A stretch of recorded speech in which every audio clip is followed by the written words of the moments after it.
بسم الله والحمد لله والصلاة والسلام على رسول الله وعلى آله وصحبه ومن والاه رب اشرح لي صدري ويسر لي أمري واحلل عقدة من لساني يفقهوا قولي. Mes chers frères et sœurs, assalamu alaikum wa rahmatullahi wa barakatuh. Tout d'abord, je remercie Allah subhanahu wa ta'ala de m'avoir facilité ce déplacement. Alhamdulillah, nous sommes réunis pour nous rappeler les choses essentielles de notre vie, nous rappeler qu'un jour on comparaîtra devant Allah tabarak wa ta'ala, que nous serons jugés, nous rappeler que cette vie est courte et éphémère, nous rappeler que nous sommes sur terre uniquement pour préparer l'autre vie.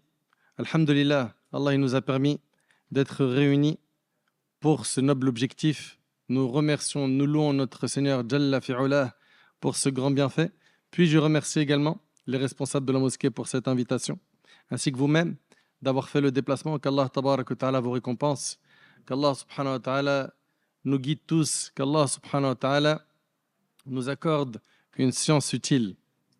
Mes chers frères et sœurs, aujourd'hui, bi'idhnillah tabarak wa ta'ala, on va parler du repentir. Allah tabarak wa ta'ala a dit wa tubu ila Allahi jami'an ayyuhal mu'minun la'allakum tuflihun. Et repentez-vous tous devant Allah aux croyants afin que vous récoltiez le succès.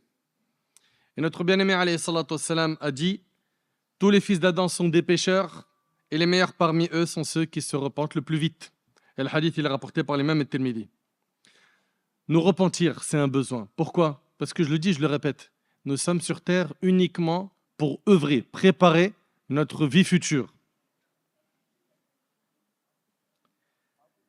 Et si on ne se repent pas de nos péchés, si on ne fait pas le bilan avec nous-mêmes, nous risquons de nous perdre yawm al-qiyamah.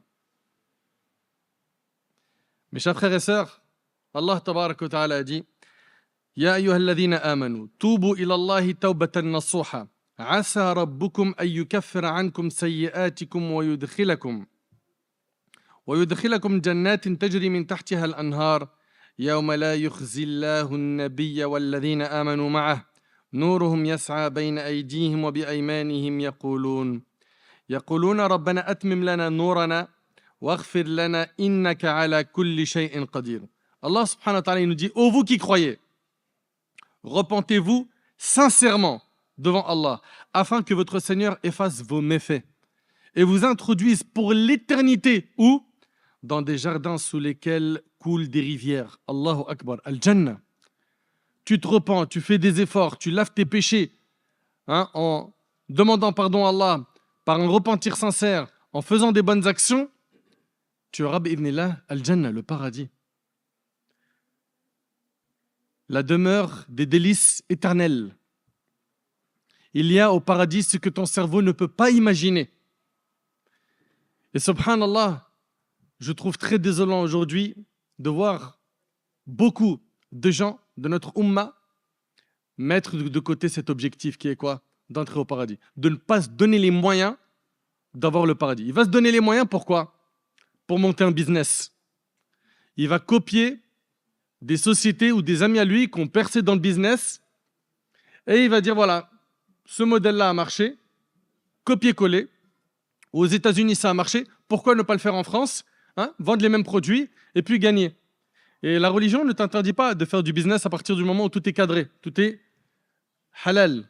Mais quand quelqu'un va, écoutez bien s'il vous plaît, va lancer un business, il va faire quoi? Un business plan. C'est vrai ou c'est pas vrai? La question que je me pose c'est quel business plan t'as fait de ta vie? Ta vie qui est ton capital, la chose que tu as de plus cher, qu'aujourd'hui malheureusement tu détruis à travers ton smartphone. Il n'y a qu'à regarder le report du nombre d'heures chaque jour. 4-5 heures de téléphone par jour. Tu étais en train de faire quoi? Lire les applications où il y a des hadiths du Coran, etc. Apprendre la religion, faire des rappels ou scroller bêtement pendant des heures. Tu es devenu un drogué, addict. Tu perds du temps. Tu bousilles ce que tu as de plus cher, ta vie. Mais jusqu'à quand? Regarde, tu es déjà parti dans un cimetière. Oui ou non? On est déjà parti dans un cimetière. Il n'y a pas des jeunes qui sont enterrés dans les cimetières? Est-ce qu'eux, ils pensaient qu'ils allaient mourir comme ça, du jour au lendemain? Nombreux sont les jeunes qui sont morts pendant leur sommeil. Pendant leur sommeil. D'autres, crise cardiaque, un malaise du jour au lendemain, une maladie qui a apparu du jour au lendemain. Et il en est mort rapidement. Tout ça ne te fait pas réfléchir. Il y a une question qu'on doit tous se poser, c'est si l'ange de la mort vient prendre ton âme tout de suite, pendant que je suis en train de parler là, maintenant, est-ce que tu as un capital de bonne action suffisant pour sauver ta peau le jour du jugement? Réponds à cette question et sois concret avec toi-même. Sois sincère. Est-ce que là, si tu meurs, est-ce que si je meurs, ce qu'on a comme bagage suffit? Est-ce que tu t'es repenti des catastrophes, des péchés que tu fais, et donc tu es prêt à accueillir l'ange de la mort à n'importe quel moment? On est bien d'accord que personne d'entre nous n'est ce type de personne. Oui ou non? Tous, on a peur de rencontrer l'ange de la mort. On a peur de la mort. On fuit la mort. Mais la mort ne prévient pas. Et la mort ne fait pas de différence entre un riche, un pauvre, un grand, un petit. La mort ne t'envoie pas un texto pour te prévenir que dans quelques heures, l'ange de la mort vient cueillir ton âme. Non, c'est faj'atan. Et d'ailleurs, subhanallah, le prophète sallam, il nous enseignait que parmi les signes de la fin des temps, il y a la mort subite. On mangeait avec lui hier. C'est ce qu'on entend dans les janazas. Hier, j'ai mangé avec lui. On est en train de rigoler ensemble. Subhanallah, j'arrive pas à y croire. Il est mort. C'est pas les phrases qu'on entend. Mais ces phrases-là, un jour, on va les dire pour toi et moi. Et la question qu'on doit se poser, c'est Yawm al-Qiyamah. Est-ce que mes œuvres, mes bonnes actions vont peser lourd dans la balance des hasanat, oui ou non? Est-ce que le jour du jugement, j'aurai beaucoup plus de péchés que de bonnes actions? Est-ce que le jour du jugement sera un jour pour moi facile? Allah subhanahu wa ta'ala dit Fi yawmin kana miqdaruhu 50 alf sana. Un jour, le jour du jugement qui dure 50 000 ans. T'imagines? Un jour qui va être difficile, pas pour tout le monde. Les pieux, Allahumma ja'alna minhum ya Rabb, qu'Allah fasse de nous des pieux.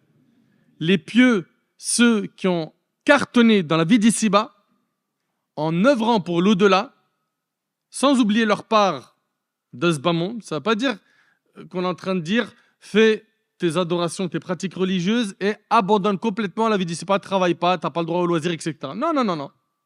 Reste quelqu'un d'équilibré. Il y a un temps pour tout. Un temps pour te reposer. Tu as même le droit de te divertir dans un cadre halal. Et il y a un temps sérieux où tu dois faire la salat, tu dois t'acquitter de ta zakat, tu dois aider, tu dois obéir à tes parents, etc., etc., etc. Mes chers frères, mes chères sœurs, malheureusement, je le dis, je le répète, il y en a énormément qui, quand ils vont faire un calcul pour un business, ils vont faire un calcul, ils vont étudier ce business bien comme il faut. Pourquoi? Parce qu'il ne faut pas que je me loupe. Même si les personnes qui se lancent dans le business savent que le risque existe dans le commerce, n'est-ce pas? D'ailleurs, n'importe quel commerçant, il va te dire, écoute, si tu n'es pas prêt à prendre des risques, rentre pas dans le business. C'est pas leur phrase? Oui ou non? Et ils vont faire des calculs pour diminuer la casse, pour faire en sorte qu'ils cartonnent, qu'ils gagnent beaucoup, efficacement, intelligemment, etc. Très bien. Mais est-ce que tu as fait un business plan pour ta vie? Le jour du jugement, le prophète alayhi salatu wassalam, il nous dit que le fils d'Adam ne fera pas un pas sans qu'il soit questionné sur 4 choses. Parmi elles, ta vie, comment tu l'as passée? Qu'est-ce que tu vas répondre à Allah? Qu'est-ce que tu as regardé? Qu'est-ce que tu aimais regarder? Qu'est-ce que tu aimais écouter? Qui est-ce que tu fréquentais? Pourquoi? De quoi est-ce que tu parles? Pourquoi? Quels sont tes sujets de discussion favoris? Et pourquoi? Pose-toi toutes ces questions pendant qu'il en a encore temps. Tu es vivant, alhamdulillah. Les gens qui sont sous terre, s'ils pouvaient revenir sur terre, vous pensez qu'ils feraient quoi? S'ils pouvaient revenir sur terre, ils reviendraient faire des adorations. Et nous, alhamdulillah, on manque de rien. On a la santé, on a à manger, on a un toit. Qu'est-ce qui nous manque? Allah tabarak wa ta'ala, il nous dit وَمَنْ لَمْ يَتُبْ فَأُولَٰئِكَ هُمُ الظَّالِمُونَ. Et quiconque ne se repent pas, ceux-là sont les injustes. Allahu Akbar. Allahu Akbar. Ils font des péchés avec leurs yeux, avec leurs oreilles. Ils désobéissent à Allah, ils mettent en colère Allah. Ils savent au fond d'eux que c'est un mal, ça les ronge, ça les brûle, mais ils n'arrêtent pas. Ils sont injustes. Ce ne sont pas mes paroles. Et quiconque ne se repent pas, nous dit Allah, ceux-là sont les injustes. On a trop de musulmans et de musulmanes qui remettent le repentir à demain. Plus tard. Ils procrastinent.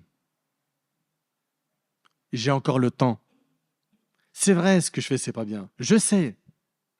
Mais, Inch'Allah, un jour. Mais qui te dit que ce jour, tu vas l'atteindre? Ça se trouve, tu vas mourir avant de te repentir. Qu'est-ce que tu vas dire à Allah? Quand il va te questionner, que vas-tu lui répondre? T'avais peur du regard des gens plus que celui d'Allah? Tu voulais faire tes preuves sur TikTok, sur les réseaux sociaux, sur YouTube, sur Snap, pour que les gens t'admirent, pour que les gens te mettent sur un piédestal, pour que tu brilles, tu sois une star. Le plus important pour toi, c'était la parole des gens, la satisfaction des gens, plus que la satisfaction d'Allah. Mon frère, ma sœur, es-tu quelqu'un de raisonnable? Est-ce qu'on est raisonnable? Nous, on est musulmans. Ce qui doit occuper notre esprit, c'est quoi? C'est la satisfaction d'Allah avant tout. C'est qu'Allah m'aime. Parce que si je gagne l'amour d'Allah, wallahi, j'ai tout gagné. Mais non, tu lui parles de la prière, Inch'Allah. Je sais, wallah, je sais, je vais essayer, t'inquiète, j'ai la nia. Mais tu es dans des relations illicites avec les femmes. Ma sœur, tu es dans des relations illicites avec des hommes. Je sais, mais je suis faible. Inch'Allah, je vais réussir, Et on remet à plus tard. On remet toujours à plus tard. Tu fumes. Pourquoi? Tu es en train de te détruire. Tu as bien vu que depuis que tu as touché à la clope, tu as enchaîné tout ce qui se fume. Tu as essayé la chicha, puis après le joint, puis, et ça ne s'arrête pas. Quand est-ce que tu vas arrêter? Ouais, Inch'Allah. Et c'est quoi finalement? C'est des personnes qui ne veulent pas prendre leur destin en main sérieusement. Il y a des choix de vie à faire pour pouvoir gagner l'au-delà. Notre bien-aimé sallallahu alayhi wa sallam, qui est le modèle qu'Allah tabarak wa ta'ala a envoyé pour l'humanité, et les compagnons radiyallahu ta'ala anhum, les élèves de notre prophète sallam, ils ont fait beaucoup d'efforts et beaucoup de sacrifices pour gagner l'amour d'Allah. Beaucoup. Et si on parle d'eux aujourd'hui comme nos exemples, nos héros, c'est parce qu'ils ont mis comme priorité dans leur vie la satisfaction d'Allah.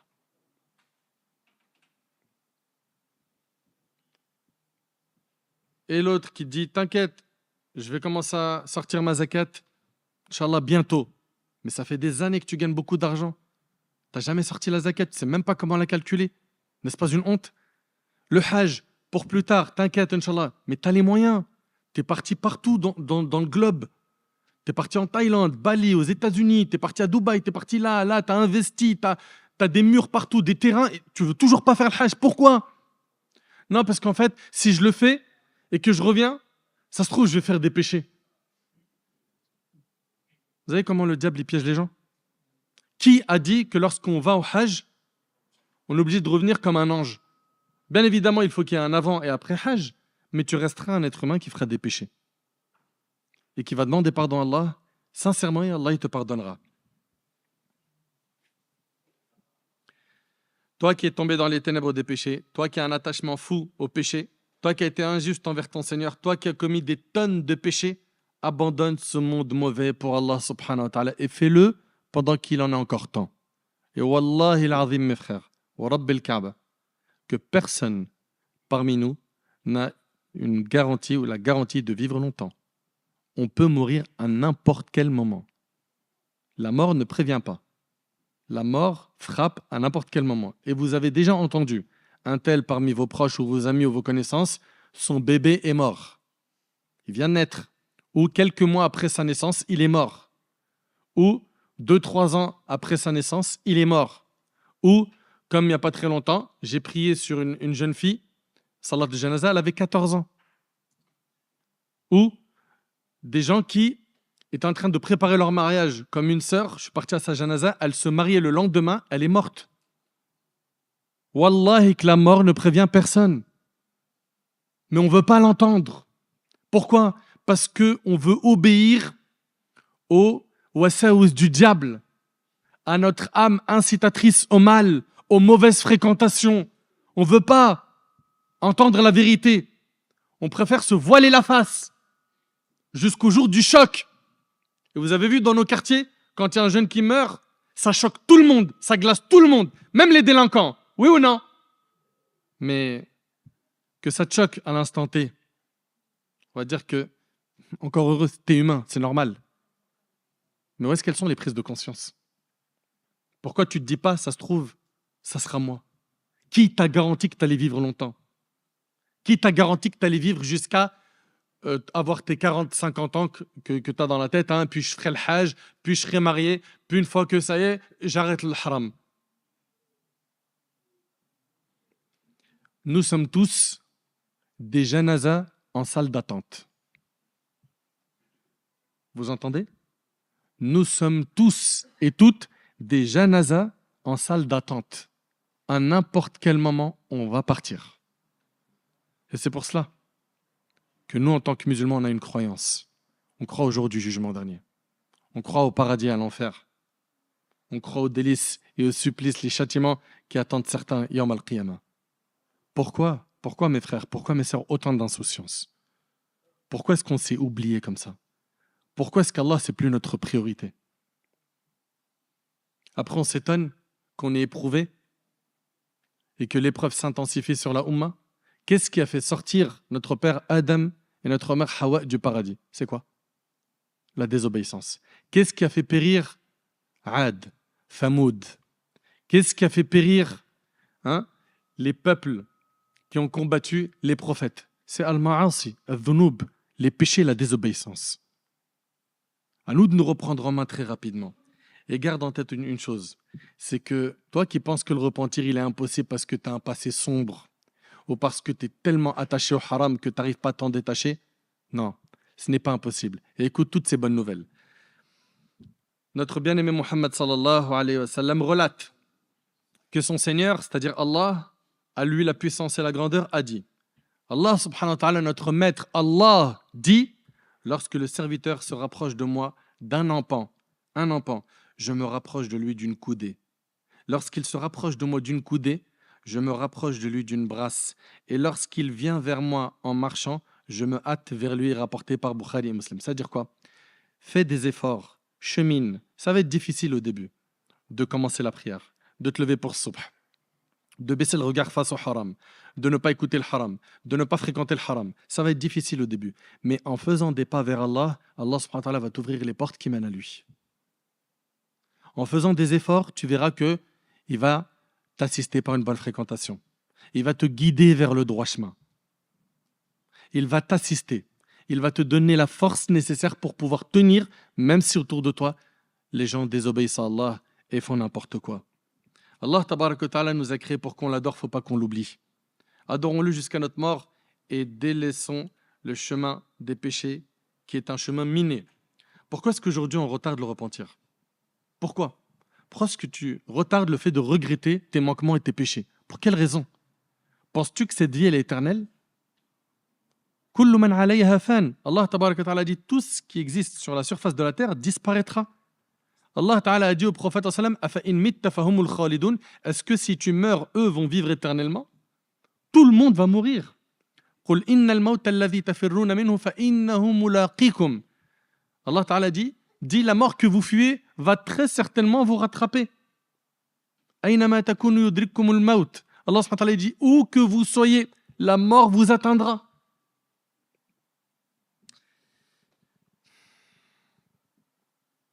L'imam Muslim rapporte que le prophète sallallahu alayhi wa sallam a dit Allah se réjouit, écoute bien, Allah se réjouit certainement de son serviteur quand il revient à lui plus que ne se réjouit l'un de vous qui était sur sa monture dans une terre désertique, elle s'échappe tout à coup en emportant sa nourriture et sa boisson. Il désespère de la revoir et s'allonge à l'ombre d'un arbre. Dans ce hadith, on a quoi?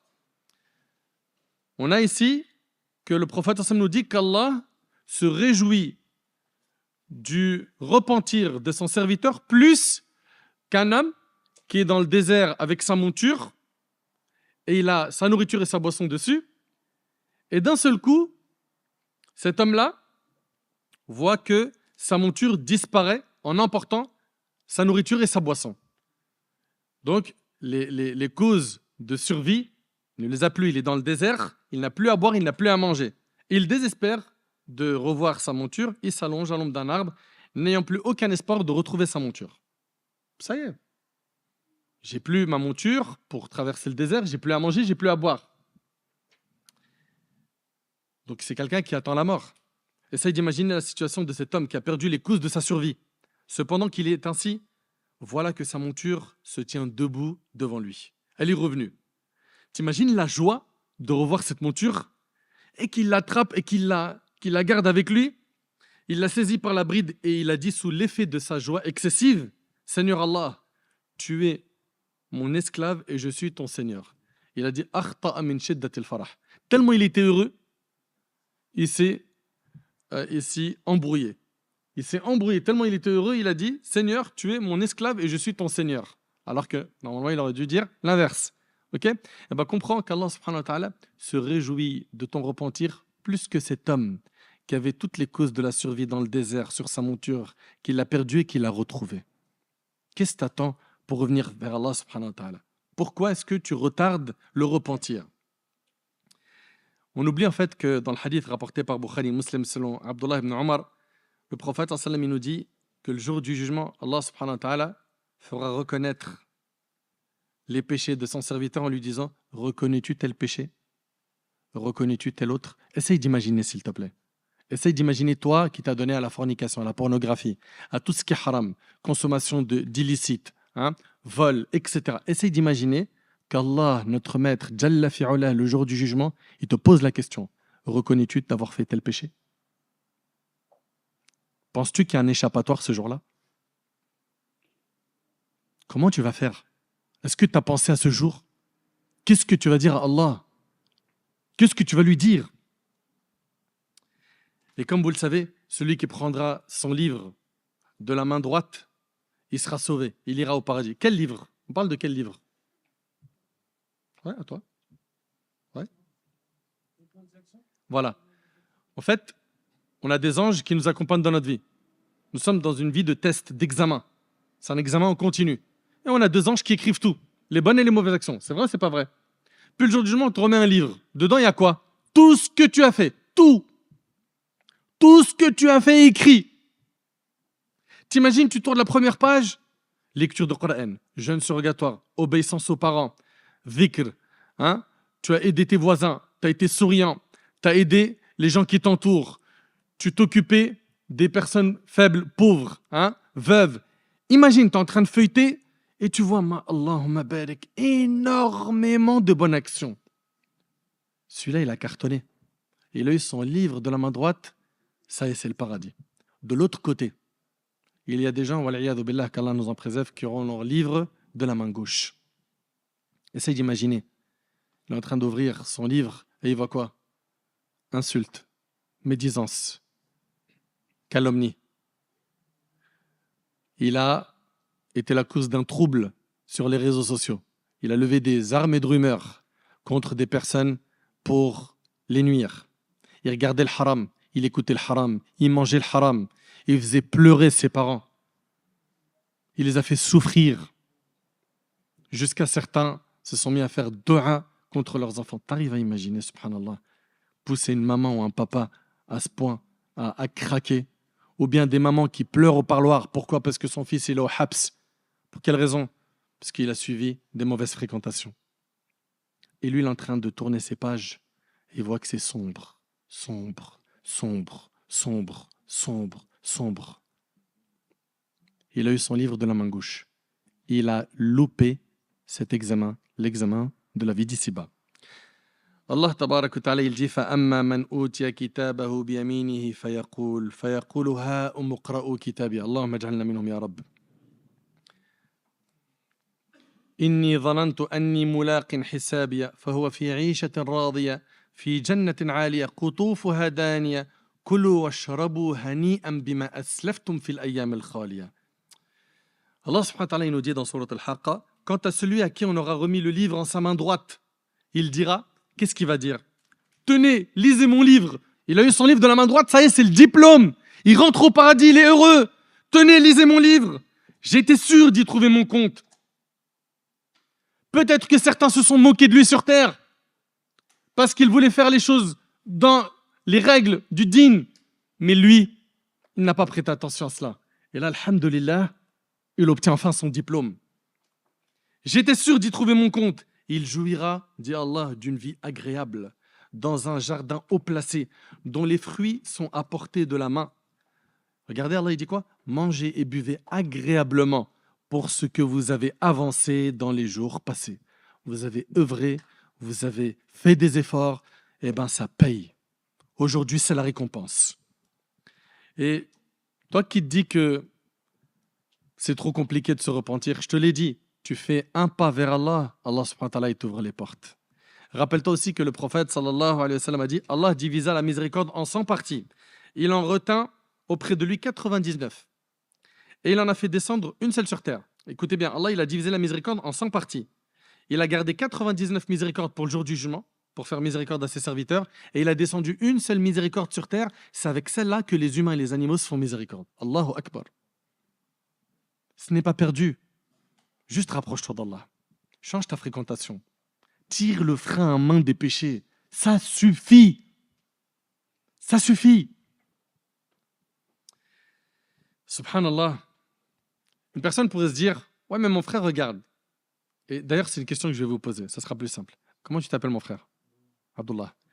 Abdullah, si quelqu'un, écoute bien, il se repent sincèrement de la drogue. Il consommait de la drogue. Ou il en vendait. Ou les deux. On va dire les deux. Il s'est repenti sincèrement. D'accord? Puis après, il est retombé dans la drogue. Il s'est repenti sincèrement, une deuxième fois. Puis après, il est retombé dans la drogue.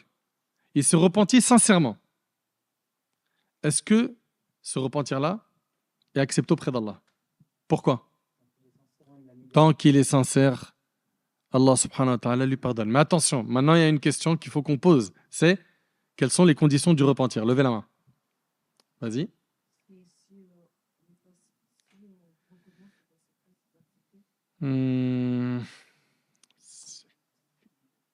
Ouais, Samba. Dis.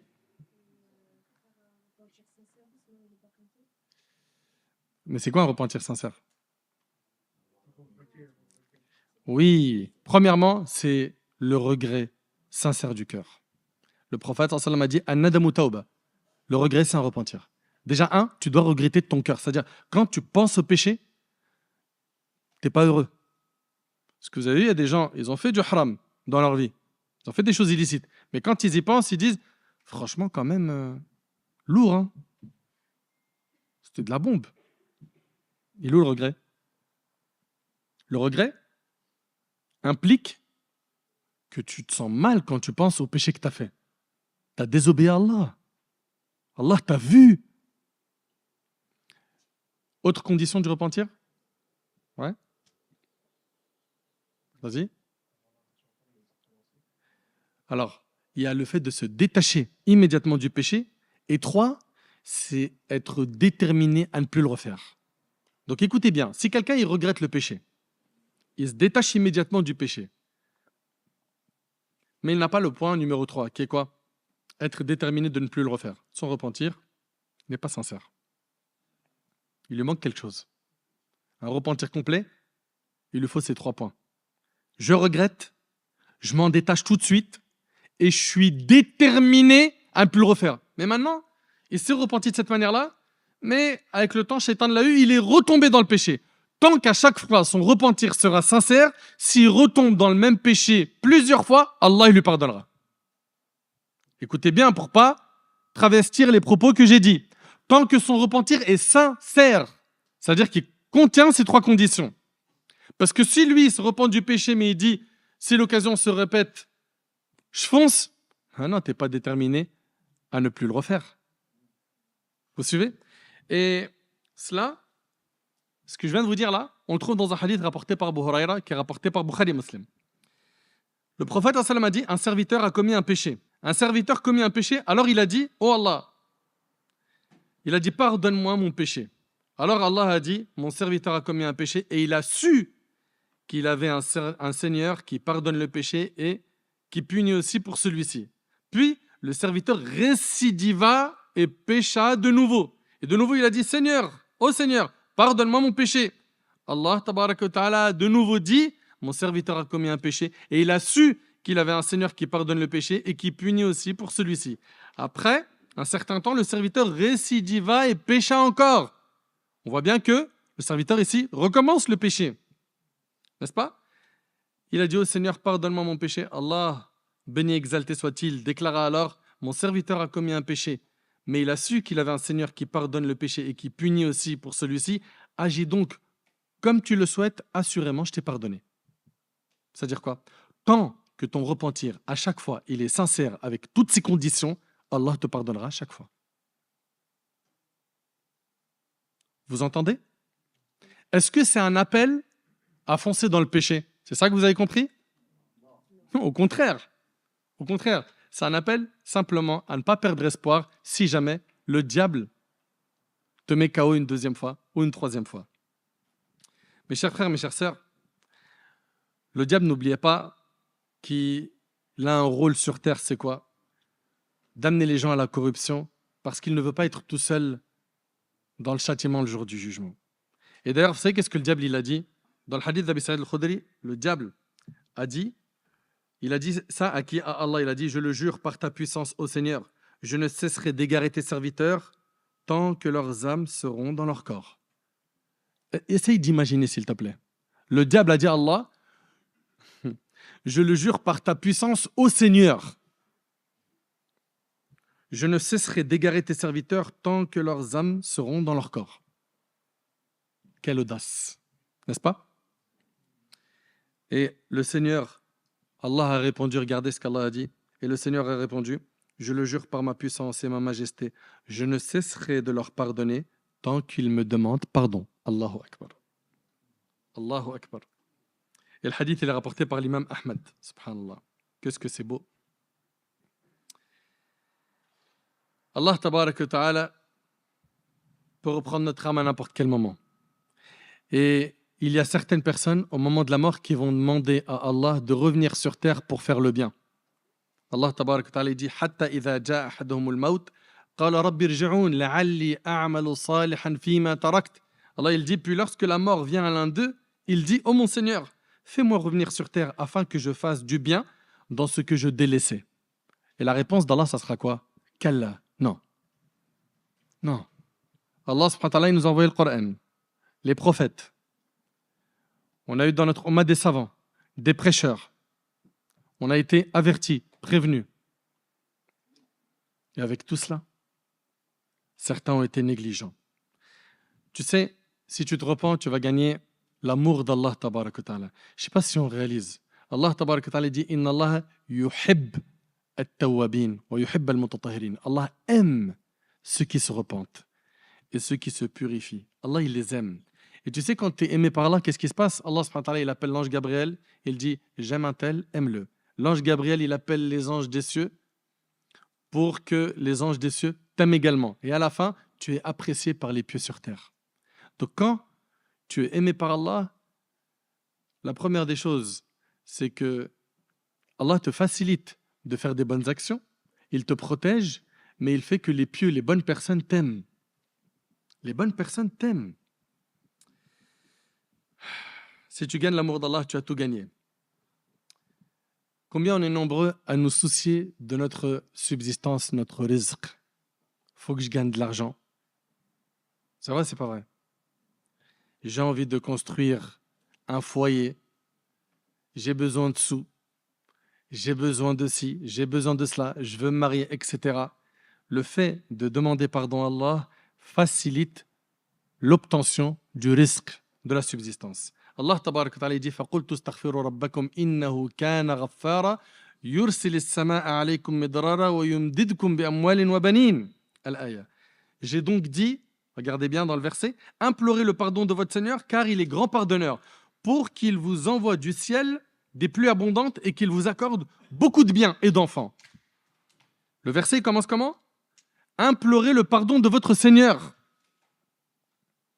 car il est grand pardonneur, pour qu'il vous envoie du ciel des pluies abondantes et qu'il vous accorde beaucoup de biens et beaucoup d'enfants.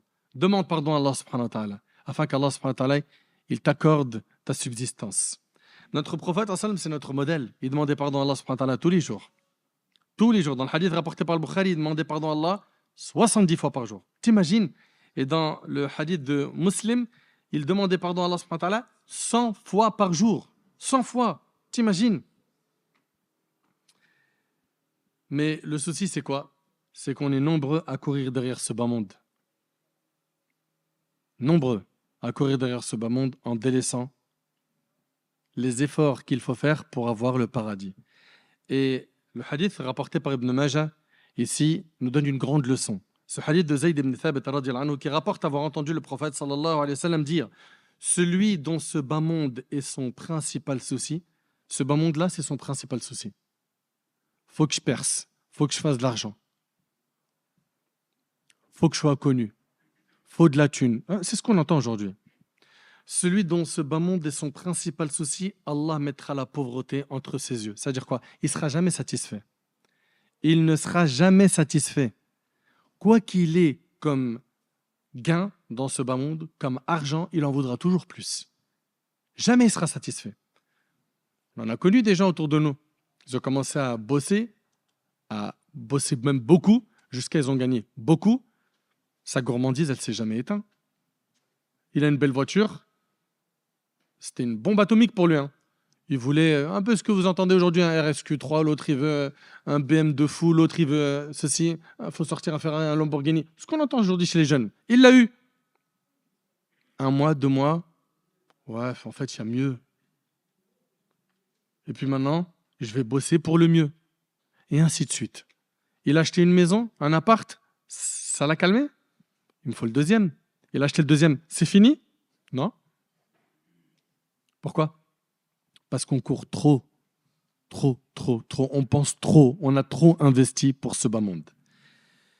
Celui dont ce bas monde est son principal souci, dit le prophète, Allah mettra la pauvreté entre ses yeux et il n'aura de ce bas monde que ce qu'Allah lui a déjà destiné. Et celui dont l'au-delà est son principal souci.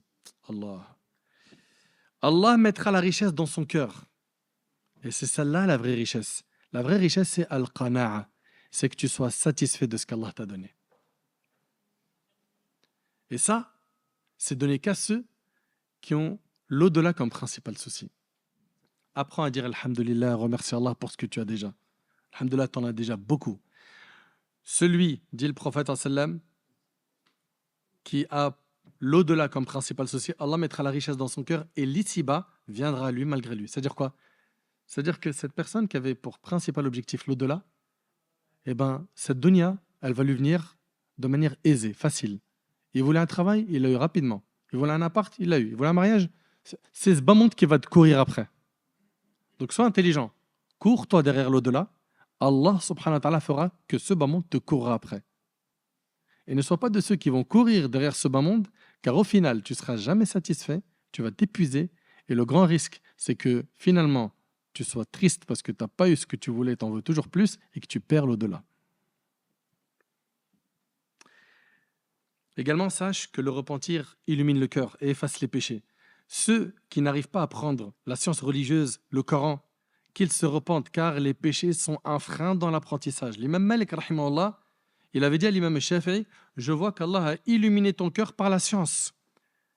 N'éteins pas cette lumière par les ténèbres des péchés. Combien de gens se sont retrouvés à s'égarer du chemin d'Allah alors qu'ils avaient beaucoup de connaissances? Pourquoi? À cause des péchés. À cause des péchés. Si tu veux être un vrai adorateur, si tu veux apprendre la science religieuse, si tu veux purifier ton cœur, repens-toi.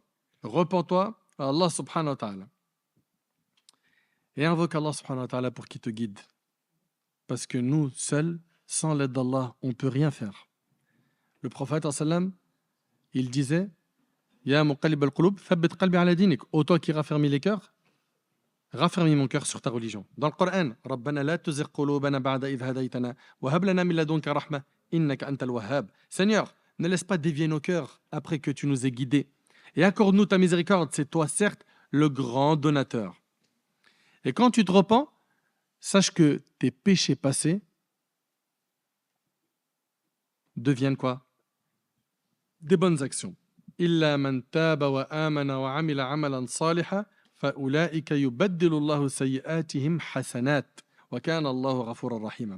Sauf celui qui se repent, croit et accomplit une bonne œuvre, ceux-là, Allah changera leurs mauvaises actions en bonnes. Allahu Akbar. Ils ont fait des péchés pendant longtemps. Ils se repentent sincèrement. Allah il lui change ses péchés en bonnes actions. Franchement. T'imagines? En fait, il faut que tu comprennes que le péché détruit le cœur. En fait, le péché, c'est quoi? C'est un point noir, comme a dit le prophète dans un hadith, qui s'installe dans le cœur. Un deuxième péché, ça devient quoi? Un deuxième point noir. Un troisième péché, un troisième point noir. Si tu demandes pardon à Allah, rapidement, le point noir, il s'efface. Mais si les points noirs se multiplient sur ton cœur, qu'est-ce qui se passe? Dites-moi. Le cœur devient quoi? Noir. Et là, c'est quelque chose de gravissime. Parce que les cœurs sont de trois types. On a le cœur saint, qui est attiré par les bonnes actions, qui déteste les péchés. On a le cœur malade. C'est justement le cœur qui est taché. Il y a des points noirs. C'est quelqu'un qui a un pied dans les bonnes actions et un pied dans les péchés. Il a un cœur malade. Tantôt il fait le khir et tantôt il fait char, le mal. Et on a le cœur mort, qu'Allah nous en préserve, noir, ténébreux. Mais comment il en arrive à un stade où il déteste le dîn, la religion, la salat, que quelqu'un lui parle d'Allah? Comment il en arrive à un stade où il aime trop le haram? Parce qu'il a tellement fait de péché qu'il a assombri son cœur. Est-ce que c'est impossible qu'il revienne? Non. La porte du repentir, elle est ouverte. Tant que tu es vivant, reviens vers Allah. Et quoi que tu aies fait comme péché, Allah subhanahu wa ta'ala il dit dans le hadith de Anas, qui est rapporté par Tirmidhi, ô fils d'Adam, tant que tu m'invoques et que tu espères en moi, je te pardonnerai ce qui s'est produit de toi sans me soucier du nombre de tes péchés. T'entends? Tant que tu m'invoques et que tu espères en moi, je te pardonnerai ce qui s'est produit de toi sans me soucier du nombre de tes péchés. Ô fils d'Adam, si tes péchés ont atteint les nuages du ciel et que tu me demandes pardon, je te pardonnerai sans me soucier. Ô fils d'Adam, si tu viens à ma rencontre avec la contenance de la terre comme péché, sans rien m'associer, je t'apporterai sa contenance comme absolution. Subhanallah. Tout le monde connaît probablement l'histoire de l'homme qui a tué 100 personnes. Le prophète sallam, il a raconté une histoire d'un homme qui a tué 100 personnes. Il en a tué 99, puis après il a dit, est-ce qu'il y a quelqu'un de savant? J'ai envie de lui demander, est-ce que ce que j'ai fait là, ça peut être pardonné? Y a-t-il un repentir possible? On lui a indiqué un adorateur, quelqu'un qui n'était pas savant. Il a dit, j'ai tué 99 personnes. Il y a un repentir pour moi? Il a dit, 99? Non, il n'y en a pas. Il l'a tué, ça a fait 100. Puis après, les remords sont revenus et il a demandé la personne la plus savante. Et là, on lui a ramené un savant. Et le savant, il lui a dit, mais qui peut s'interposer entre toi et le repentir? Mais la condition, il a dit, quitte la terre dans laquelle tu vis, car c'est une mauvaise terre. C'est une terre où il n'y a que des gens qui sont mauvais. Donc toi, tu veux te repentir, mais tu ne veux pas quitter ton environnement. Tu veux continuer à fréquenter des gens mauvais. Tu veux continuer à aller dans les endroits qui t'ont perverti. Tu veux continuer à fréquenter ces gens qui sont en train de te détruire ton au-delà. Mais jusqu'à quand? Reprends-toi en main. Cet homme, ce qui lui a été demandé, quitte la terre des gens du mal et va dans telle terre. Là-bas, tu pourras adorer Allah. Mais nous, on veut pas. On veut pas se repentir en faisant des efforts, des sacrifices. Non. Je vais me repentir en le disant avec la bouche et en restant le même. Avec la même fréquentation. Avec les mêmes péchés que je fais tout le temps. Le problème, c'est quoi? C'est que, à force de rester dans les péchés, non seulement tu vas assombrir ton cœur, mais tu vas vivre une vie, elle va être difficile loin d'Allah. Allah tabarak wa ta'ala dit فَمَنِ اتَّبَعَ هُدَايَ فَلَا يَضِلُّ وَلَا يَشْقَى وَمَنْ أَعْرَضَ عَنْ ذِكْرِي فَإِنَّ لَهُ مَعِيشَةً ضَنْكًا. Quiconque suit mon guide ne s'égarera ni sera malheureux. Et quiconque se détourne de mon rappel, tu t'es détourné du Coran, tu t'es détourné de la religion, t'en veux plus, t'en as rien à faire de tout ce que tu as entendu comme rappel. Écoute, Allah il dit quoi? Et quiconque se détourne de mon rappel mènera certes une vie pleine de gêne. Subhanallah. Une vie où ta poitrine va se sentir serrée. Wallahi, il se peut que tu aies beaucoup d'argent. Au niveau matériel, il ne te manque rien. Mais tu te sens trop mal. Ton cœur, il est lourd. T'en peux plus. Tu n'as aucun goût à la vie. Tu as même des idées sombres. Comme on entend certains, j'ai des idées sombres, je veux mettre fin à ma vie. Tu sais pourquoi? Tu as étouffé ton âme. Tu ne l'as pas nourri. Ton corps est composé de deux choses, un corps humain et une âme. Le corps humain, pour le nourrir, tout le monde ici en mode ceinture noire. Ça va tous nourrir le corps. L'âme, elle se nourrit avec quoi? L'âme, elle se nourrit avec ce que vous êtes en train d'entendre depuis tout à l'heure. Là, tu es en train de nourrir ton âme. Mais si toi, tu ne la nourris pas, Allah Ta'ala dit وَمَنْ يَعْشُ عَنْ ذِكْرِ الرَّحْمَنِ نُقَيِّدْ لَهُ شَيْطَانٌ فَهُوَ لَهُ قَرِينٌ. Allah Subhanahu wa Ta'ala dit quiconque s'écarte du rappel du tout miséricordieux, tu t'en es écarté, tu veux pas le rappel, tu veux pas le Coran, tu veux pas la religion. Écoute, Allah il dit nous lui désignons un diable qui devient son compagnon inséparable. C'est dans le Coran. Tu t'es écarté du Coran, tu t'es écarté du dîn, tu veux pas de l'islam, toi qui es musulman, Allah il te dit nous lui désignons un diable qui devient son compagnon inséparable. C'est dans le Coran.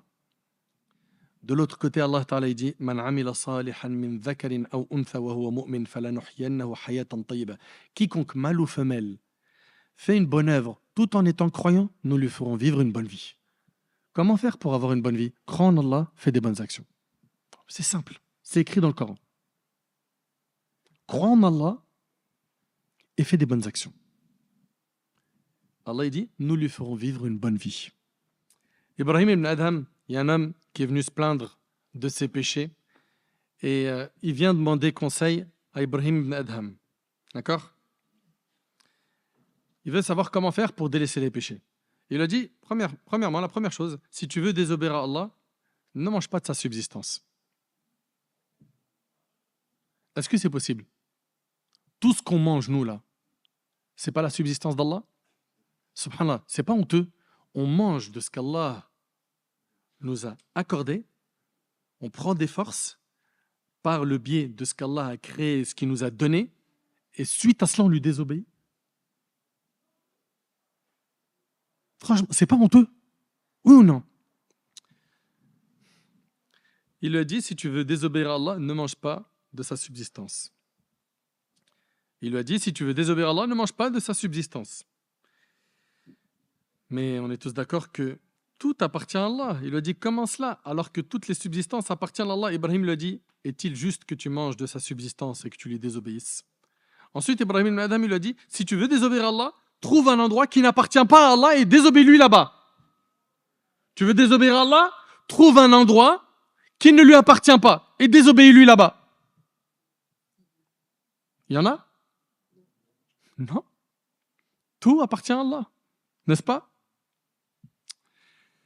Allah Ta'ala dit Innal arda lillah yurithuha man yasha. En vérité, la terre appartient à Allah. Il en fait hériter qui il veut parmi ses serviteurs. Et l'homme, il lui a dit mais tout le royaume appartient à Allah. Ibrahim ibn Adham lui a dit est-il juste que tu désobéisses à Allah dans le royaume d'Allah? Ensuite, Ibrahim lui a dit la troisième chose, si tu veux désobéir à Allah, trouve un endroit sûr où Allah ne te voit pas. Ça existe, hein? Subhanallah. Allah tabarak wa ta'ala, il dit Ya'lamu kha'inat al-a'yun wa ma tukhfi as-sudur. Allah connaît parfaitement les regards sournois et ce que recèlent les poitrines. Donc en deux mots, il a dit quoi? Tu veux désobéir à Allah? Mange pas de sa subsistance. C'est possible? Fais-le dans un endroit qui lui appartient pas. Ça existe? Fais-le dans un endroit où il te voit pas. C'est possible? Mais vous vous rendez compte que nous, on mange des bienfaits d'Allah. On vit sur la terre d'Allah. On sait qu'Allah nous voit et on lui désobéit. Normal? Ibrahim ibn Adham lui a dit, si tu veux désobéir à Allah et que l'ange de la mort vient à toi, dis-lui, ne prends pas mon âme maintenant,